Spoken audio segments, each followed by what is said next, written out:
Welcome back to my series on interval ear training. Check out the video description for a link to a playlist of all available lessons, as it's best to do these in order. If you want to skip the lesson and go straight to the exercises like some kind of big shot, take a look at the chapter titles. You know, whenever a fan asks me how I became so masterful at the ancient art of touching the hearts and minds of people through the power of song, I always tell them the same thing. I worked hard at learning to orally identify each and every one of my intervals.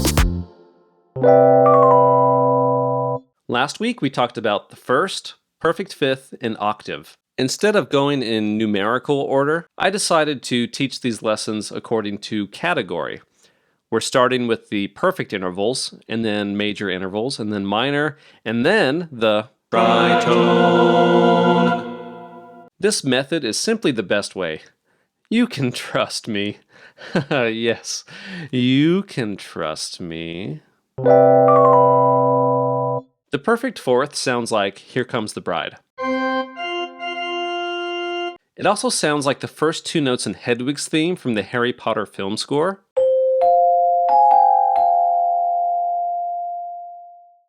Here's a handy memorization guide. Here Comes the Bride plus Harry Potter equals Harry Bride. Because the fourth is a perfect interval, it has a somewhat hollow, unemotional sound when played together, similar to the perfect fifth. Be careful! The second phrase of Here Comes the Bride also contains a perfect fifth, so don't get them confused. One way to double check your answer for any interval is to quickly sing up a scale to connect the two notes, counting the notes as you go. Listen to this example. What was that? So in my head or out loud, I think 1, 2, 3, 4, 5, 1, 5, sounds like a fifth. To review, first sounds like the same note.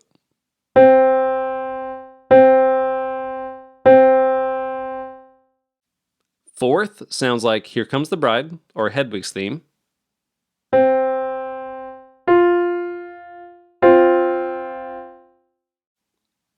Fifth sounds like Star Wars main theme or Twinkle Twinkle Little Star.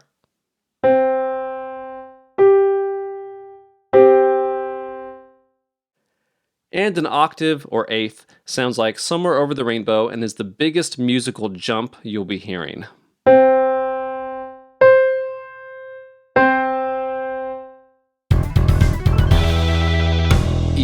Exercises. Because these are all perfect intervals, a lot of people will get them mixed up.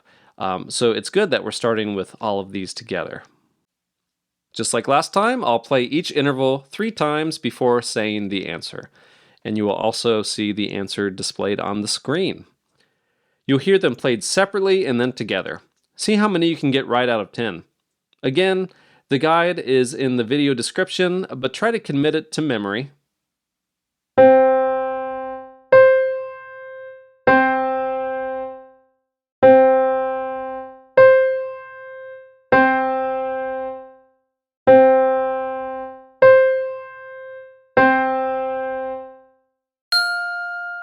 Octave.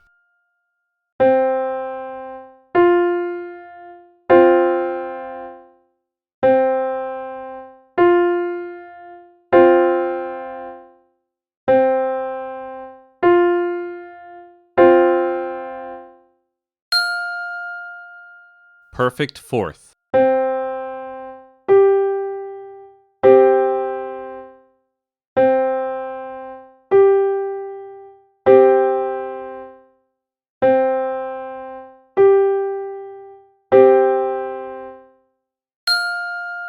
Perfect fifth.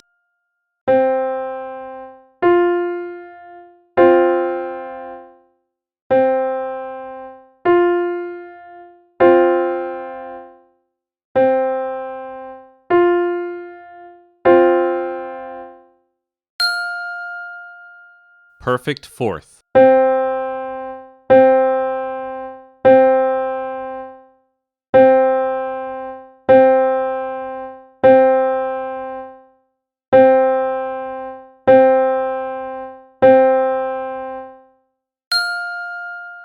First.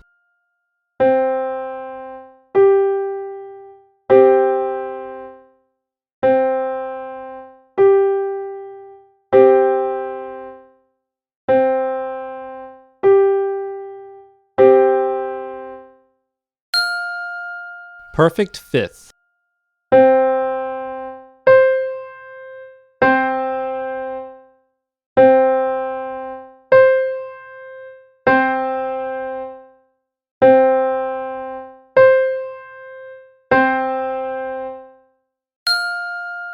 Octave.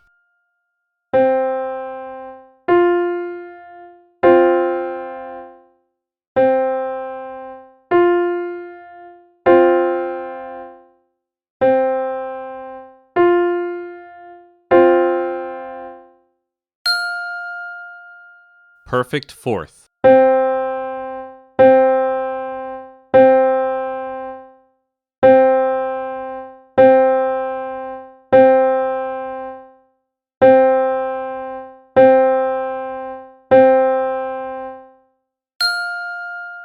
First.